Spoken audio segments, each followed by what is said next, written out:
inmenso operativo de policías que van ordenando los accesos a la Plaza del Vaticano. Entonces, las calles laterales que desembocan en los accesos están cortadas desde que se trasladó el féretro del Papa Francisco desde Santa Marta aquí a la Basílica de San Pedro. El recorrido, la afluencia de la gente es constante.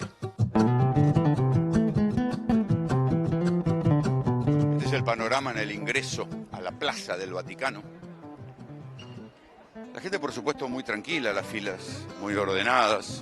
Allá a lo lejos se ve, por ejemplo, las hileras de gente que van entrando para desfilar y darle el último adiós al Papa Francisco.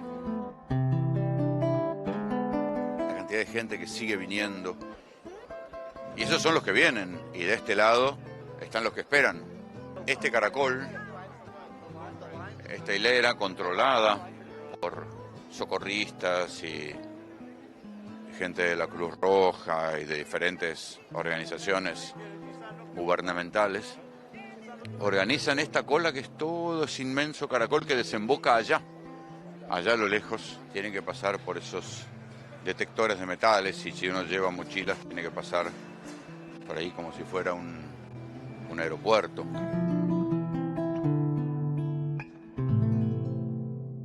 Bueno, y un Vaticano que cada vez se va militarizando más, porque ustedes imaginen que con el correr de las horas van a ir llegando los líderes de Estado.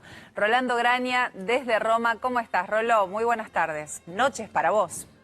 Sole, tengo para contarte que acaba de suceder una escena casi argentina en el velorio del Papa argentino, porque es tanta la gente que vino, y son 4 horas de cola, que en un momento dado habían cortado la cantidad de gente que podía entrar. No estaba segura la posibilidad de que siguieran pudiendo desfilar la gente durante la noche, y hace cosa de nada, de 10 minutos, alcanzamos a registrar, toda esa gente que viene es la que sigue viniendo para entrar, ¿no? Alcanzamos a registrar una especie de, no te digo tumulto, pero abrieron la barrera, algo. Parecía un tumulto a la Argentina, era un tumulto a la Argentina, ¿viste? Cuando abren un lugar donde van a repartir algo, bueno, toda esa gente se metió. Y es la gente que ahí se ve que está improvisando, arrancando la cola, porque sigue el caracol, evidentemente van a tener abierto toda la noche. Esto era una cosa que se especulaba, pero la policía los había frenado. ¿Cuándo corrieron la valla? No te explico la cantidad de gente que se precipitó corriendo, con los chicos en brazos, bueno. ¿Qué escena extraña para ese momento? Como si fuera... Parecía la entrada de un estadio, que tocara una banda, ¿no? Una banda de rock and roll, porque digo, no parecía el velorio de un papa, te juro. Así que bueno, así es como se está viviendo acá. ¿Qué hora es, Rolo, ahí ahora? De a poco se van sabiendo. Aquí son las 11 ya, ¿no? A ver, ya te digo, sí, 23:08. Sí, son 5 horas más. Pero imagínate, hace frío, amagó con llover, y la gente sigue llegando. Y me llamó mucho la atención porque dije, bueno, va a empezar a bajar la gente durante la noche. Es más, teníamos esperanza de poder entrar más rápido. Nada que ver. Se ve que al terminar el horario del trabajo, después de cenar, empezó a venir gente en una marea, gente mucho más joven, que son los que acaban de pasar en la estampida, y los que están ahí adentro ya, y yo calculo que tienen hasta las 4 o 5 de la mañana esperando. O sea, esto es 24 horas, no va a parar en ningún momento. La comunicación oficial era que se cortaba a las 12, dentro de una hora. Evidentemente no se va a acordar. Yo creo que lo van a seguir 24 horas porque mañana estaba previsto que reabriera a las 7. Frenarán en algún momento para hacer un cambio de guardia, para hacer un poco de limpieza y seguirá. Claro. Porque la gente es un continuo desfile. ¿Quedaron sorprendidos por la cantidad de gente, Rolo? La verdad que nosotros estamos como hipnotizados con las imágenes que llegan desde allá, pero contanos un poco la sensación. Sí. ¿Te encontrás muchos argentinos? ¿Son la mayoría turistas? Bueno, argentinos hay en toda parte del mundo, imagínate acá, ¿no? En Italia, los que vienen, los que andaban, los que están de paseo, los que viven, los que trabajan, por supuesto se vinieron todos para acá, eso seguro. Pero lo que más te llama la atención, o sea, que haya argentinos es casi cantado. Lo que te llama mucho la atención es el cariño de los italianos, ¿no? O sea, con cualquier persona con la que vos hablas en la calle, saben perfectamente qué hacía el Papa Francisco en Argentina, qué había hecho, por qué quiso, su mensaje de paz, su mensaje hacia los niños, su mensaje hacia los ancianos, lo tienen clarísimo, clarísimo. Te diría tanto más claro que nosotros los argentinos. Claro, y contame, y Javi, sumate también, vamos a hablar un poco del tema seguridad, porque en estas horas están llegando los presidentes de todo el mundo. Sí. Espera, antes de hablar de la seguridad importante, me meto en la seguridad cotidiana. En estas horas que pasamos por acá, donde desfilaron cientos de miles de personas, no hubo un robo de una billetera, no se escuchó que nadie se quejara porque le afanaban el celular. Otro mundo, lamentablemente otro mundo. Otro mundo, imagínate que en la despedida del Papa vayas a robar. sería como un montón, ¿no? Pero hay Sería mucha como gente, muchos policías de civil también ahí. Pero digo, a nadie ni siquiera se le ocurrió la idea, porque no hubo un solo grito, nada. Todos los colegas tampoco vieron lo mismo. Sí, Rolo, ¿cómo te va? El tema es, obviamente, lo contábamos ayer también, la gran seguridad que hay hoy, por los fieles, por el acto, bueno, todo lo que ya sabemos, pero también a la expectativa de los mandatarios que van a empezar a llegar a partir del viernes por la mañana y viernes por la tarde, ¿no es cierto? Desde Trump, Milei, bueno, de otros países también importantes, ¿no? Claro, ahí hay dos problemas. Primero, yo no creo que los mandatarios se muestren ante la multitud. Seguramente esto será en la Basílica de San Pedro y difícil. Y después tiene que haber un cortejo hasta la Basílica donde va a ser enterrado el Papa, que es bastante lejos de acá. Ya está previsto. Hay acá, por ejemplo, bueno, está interdicto el espacio aéreo, por supuesto, no pueden volar drones. Y no sé si la tienen ahí en producción, pero yo mandé una imagen de unos muchachos que llevan algo que parece un FAL, pero en verdad es un arma interceptora de drones. Ah, claro. Sí. Pues las armas ahora van por ahí. Para bajar los drones, tal cual. Claro, cada 50, 60 metros hay uno de estos muchachos que son del ejército con un arma que intercepta drones. Parece el futuro, te digo. Es el futuro encarnado. Bueno. Pero es decir, el tipo está con un arma que tiene como una especie de parabólica al final y eso sirve para interceptar drones. Claro. La verdad que uno se queda mirándolo. Además, porque se dan esas imágenes surrealistas. Hay unos chicos cantando con una guitarra, como en cualquier parroquia, y al lado del soldado parado con el arma de interceptar drones. Claro, eso lo que hace futurista. es bloquear la señal del dron apuntado y lo hace caer. Claro. Del lugar donde esté, obviamente, ¿no? Pensemos que, a ver, esto es, en términos de masividad, es un evento muy peligroso, y hablo solo de la seguridad, pero además por lo religioso. Rolo, se juntan... Y no solo eso, sino porque decían, bueno, pero muchas veces pasa así, pero pasa en eventos que tienen mucho tiempo de preparación. Esto obviamente fue sorpresivo, hasta cambió el protocolo porque quizás tenían un protocolo ensayado, pero no para el lugar donde va a descansar el cuerpo del Papa Francisco. Cambió todo. Quizás sea, hola Rolo, ¿cómo te va? Quizás sea el evento más importante en lo que va del siglo. En este siglo, en lo que va de este siglo, sea este funeral importante, de Francisco... pero peligroso. Bueno, digo, tan por masividad y por como religión. Por la cantidad de gente, por la cantidad de políticos de nivel mundial, los intereses que hay atrás y después lo que es para la fe también, ¿no? Para la fe, para la humanidad. No creo que haya habido hasta acá un evento tan importante en este siglo como este. Sí, y que además es un campo de disputas, porque a partir del mismo entierro del Papa, si es que ya no empezó, empiezan las presiones. A ver, nosotros a lo mejor no nos damos cuenta, pero este señor que está ahí en este momento y que están velando y que quiso estar más cerca del suelo que los catafalcos papales, ese argentino jugaba en el tablero mundial. Podía haber, como se cuenta aquí, que él frenó un ataque de Estados Unidos a Siria, que se iba a convertir en una invasión solo con una carta que leyó desde ese balcón. O sea, era un señor que jugaba en el tablero mundial, que era amado por uno por su mensaje de paz, pero detestado por otros porque les arruinaba o les frenaba intenciones de altísima política. Entonces, esto es lo que nosotros a veces perdemos de vista. Y al mismo tiempo era un señor argentino típico que moría por los alfajores y que comía alfajores argentinos a escondidas que le llevaban, ¿no? Claro, con la simpleza que lo caracterizaba. Rolo, y voy para el lado de lo que va a pasar en unos días, que es la elección del nuevo Papa.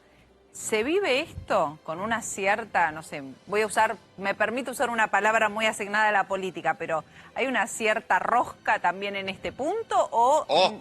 A ver... Hoy estuve, mirá, Hoy te digo, decí que no dejé que me sacaran una foto, pero estuve sentado con un cardenal, tomando un capuchino y comiendo un sándwich, y me contó de una rosca, me contó de la rosca, y me dejó un refrán, me dijo, mira, para este concilio, el que entra cardenal, o sea, el que entra papa, o el que entra como candidato de papa sale cardenal, dice, porque nunca es el número puesto. En verdad lo que se discute es si la Iglesia va a tener un perfil más conservador, va a volver a tener un perfil más conservador o va a mantener un perfil más solidario con los pobres y con los excluidos que era como el que tenía Francisco. Hay que decir también que buena parte del Congreso que va a elegir al nuevo Papa ya fue designado, o sea, son cardenales que fueron designados por el propio Papa Francisco y se supone, hay más de 70 que designó él, y que se supone que buena parte de esos sacerdotes estaban en su onda, estaban en su estilo de prédica y querrían que fuera algún cardenal que siguiera su línea. Su ideología, si se puede hablar, claro, su línea papal. Ahora, en ese sentido, Rolo, estábamos viendo, por lo menos por lo que se publica, los cardenales de dónde vienen. ¿Puede ser que se termine eligiendo la balanza, la termine volcando para un lado o para el otro? Los del tercer mundo, los cardenales que vienen de África, sí, claro, de México, de América Latina. Sí, claro, porque justamente lo que dicen todos los analistas, los analistas vaticanos acá, es que la gran reforma que logró Francisco es una iglesia más mundial y menos europea, más abierta a otras pieles, otras religiones, a otros rasgos, otras inquietudes, que a las inquietudes de la curia romana, de la rosca europea. Es muy factible, sin embargo, que el papado vuelva a un italiano, porque hay que pensar que ya van 3 papas que no fueron italianos, pero eso no quiere decir que la Iglesia no se haya abierto y no se haya universalizado más, sobre todo en lo político, a aquella Iglesia eurocentrista que se encontró el Papa Francisco. ¿Cómo juega Estados Unidos en todo esto? Escuchaba a un analista que decía que si bien hay pocos fieles, hay mucha plata que entra a la Iglesia porque es mucha la donación de Estados Unidos. Sí, y además hay que recordar que en 2018 Estados Unidos, con apoyo del primer Donald Trump, en la primera gestión de Donald Trump, fue el único intento en la historia reciente donde se pidió la destitución de un papa desde adentro de la Iglesia. ¿No? Digamos, el papa siempre supo que tenía en Donald Trump un enemigo acérrimo. ¿Por qué? Porque ni bien Donald Trump anunció que quería construir ese muro, aquel muro que querían construir en su versión primera, en el primer Donald Trump, el Papa discutió, fue a México a defender y a estar contra el muro. Y tiempo después, en 2018, es uno de los obispos de Estados Unidos el que le critica al Papa. Él dice, el Papa sabía de los abusos del obispo de Washington y no hizo lo que tenía que haber hecho. Y a partir de ahí, en una carta abierta, pidió que lo destituyeran. Y esto se sabía que había dinero de la presidencia de Donald Trump, y por eso quedó, digamos, uno lo puede leer hoy como un episodio histórico ya, pero lo puede leer en los principales diarios europeos, la evocación del intento de golpe de Estado de Donald Trump y de la Iglesia de Estados Unidos contra el Papa Francisco. O sea que, digo, no es que esto es un terreno donde todo se discute y se interpreta la Biblia, ¿eh? Acá hay mucha política. Igual el tema del cónclave, Rolo, volviendo al tema ese, recién la primera semana de mayo va a empezar a dibujarse, obviamente, esas reuniones. Los cardenales prácticamente los ha elegido Francisco, en su momento instalada dentro de lo que va a ser el cónclave. Las 3/4 partes. Las 3/4 partes, claro. Y esos dos tercios son importantes porque el Papa se define por los 2 tercios, no es como antes que era por la mitad más 1. Tal cual. Hay una modificación que hizo Ratzinger y que mantuvo Francisco de que el nuevo Papa se elija por los 2 tercios de los votos de los cardenales. Fíjense que hoy cuando estaba la ceremonia, lo que se llama la segunda estación, desde Santa Marta a la Basílica de San Pedro, todos los que estaban con esa túnica roja, esos son los que votan. Sí, Rolando, ¿cómo es la cobertura que realizan los medios, sobre todo italianos, y cómo reaccionaron en todo caso, los artistas italianos con respecto a la muerte del Papa? Mira, aquí lo que hubo fue una especie de cadena nacional no obligatoria, ¿no? Porque digo, no era obligatoria la cadena nacional. Toda la mañana se transmitió la ceremonia en directo, después hacia el mediodía vinieron los informativos, pero todo el tiempo están volviendo a lo que está sucediendo. Pero la ceremonia de lo que llaman la primera estación, que es el Papa entrando por última vez a la Basílica de San Pedro, desde aquí ya va a salir con el ataúd tapado, cadena nacional y con un respeto y con una, mira, a mí me llamó mucho la atención, con una referencia permanente a la Argentina, o sea, este Papa que vino del fin del mundo, este Papa que en la Argentina se ocupaba de los desahuciados, de los pobres, de los cartoneros, de la villa de emergencia, de la trata de gente en los talleres textiles, conocían perfectamente la vida de Francisco, casi como nosotros que ya lo olvidamos, ¿no? Entonces, eso era permanente, pero los vaticanistas... Además, otra cosa notable es que los periodistas que hablaban, como hablamos nosotros en los noticieros, todos decían, sí, yo lo entrevisté, yo lo conocí, claro, yo hablé, yo me escribía con él. O sea, era otro dato nuevo. No solo era el primer papa que tuvo redes sociales, sino era el primer papa que te contestaba un WhatsApp. y que te mandaba una carta y que bueno, como conocimos a partir, yo la verdad que no conocía la historia, pero la relación muy fluida que tuvo con los papás de Fernando Báez Sosa, la cantidad de cartas que le mandó, claro, cómo lo llamaba por teléfono. Sí. Y hay algo que hoy me contaba mi fuente vaticana, que me conmovió profundamente, y es que él no trajo muchos argentinos. Se piensa que él llenó de argentinos el Vaticano, no trajo muchos argentinos, no es que le había hecho clientelismo con los argentinos. Había algunos argentinos que lo conocían, y uno de esos argentinos me contó que le dijo, te voy a traer un médico, te voy a traer un gerontólogo para que te vea. Y lo hizo venir desde la Argentina para que lo viera al Papa. Y el hombre, esto te estoy hablando, pasada la segunda mitad del año pasado. Y el Papa, cuando estuvo con el médico, lo saludó, le charló de cosas diferentes, pero no le quería hablar de su salud. Y quedó en contacto con él, si me está viendo ese médico sabe de quién hablo, y el médico le dijo a mi fuente luego, le dijo, el Papa está mal, el Papa está mal y está mal atendido. Y él no quería, o sea, hacía lo correcto a lo que le decían los médicos, pero no es que tomaba, un hombre de 88 años podría tomar una serie de medidas preventivas que le hubieran permitido mejorar su salud. Por ejemplo, operarse la rodilla. No lo hizo. Y mi fuente, que lo conoce muy bien, me decía, él hacía ya un tiempo que venía diciendo que su pontificado había hecho todo lo que quería en su pontificado, que había transmitido lo que quería transmitir, que había puesto las bases para lo que quería poner, y qué bueno. Y fíjate que hay algunas veces donde él dice que bueno, que en algún momento había pensado hasta en abdicar. Mirá. Como queriendo decir, bueno, que se podía haber retirado. Pero esa imagen de un papa, digamos, al estilo, yo sé que es una comparación sacrílega, ¿no? Pero un poco al estilo Maradona, diciendo, bueno, ya está. Ya está, bueno, pienso en el rara, testamento, ¿no? Creo, o en alguna de las cartas que leímos en estos días, que él dice, me quedó grabada esa frase, sintiendo que estoy llegando al ocaso de mi vida terrenal, como que él ya venía con este pensamiento e incluso lo deja escrito.